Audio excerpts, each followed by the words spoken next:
Bonjour les amis, je viens de lire un article de Mediapart relatif à la procédure de bien mal acquis engagée par la justice française contre le président tchadien Mahamat Idriss Déby Itno, qui est passé en un temps record de putschiste halal à élu haram.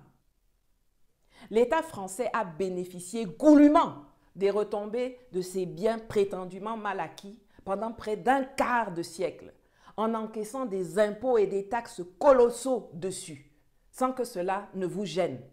Mais tout à coup, soudain, brusquement, au moment où la présence de votre armée d'occupation du Tchad est challengée, vos yeux s'ouvrent.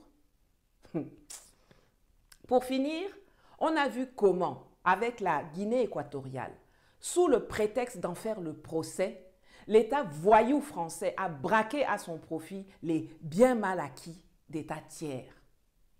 Vous faites semblant de vous présenter comme les défenseurs des petits Africains. Vous condamnez en toute illégitimité des dirigeants africains. Vous saisissez en toute illégalité les biens qu'ils ont acquis chez vous, parfois en leur nom personnel, parfois au nom de l'État. Et au lieu de les retourner fissa aux États concernés, vous les vendez aux enchères et gardez le butin par devers vous en France. Des voleurs à visage découvert comme ça.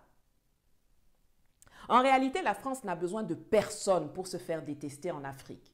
Elle réussit cela très bien toute seule.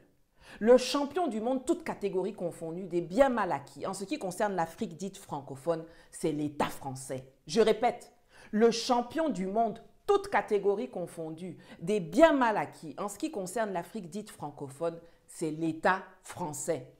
Je répète encore une fois, le champion du monde, toutes catégories confondues, des biens mal acquis, en ce qui concerne l'Afrique dite francophone, c'est l'État français. On ne veut plus jamais voir vos longs nez, vos longues bouches et vos visages pâles dans nos affaires. Mouf!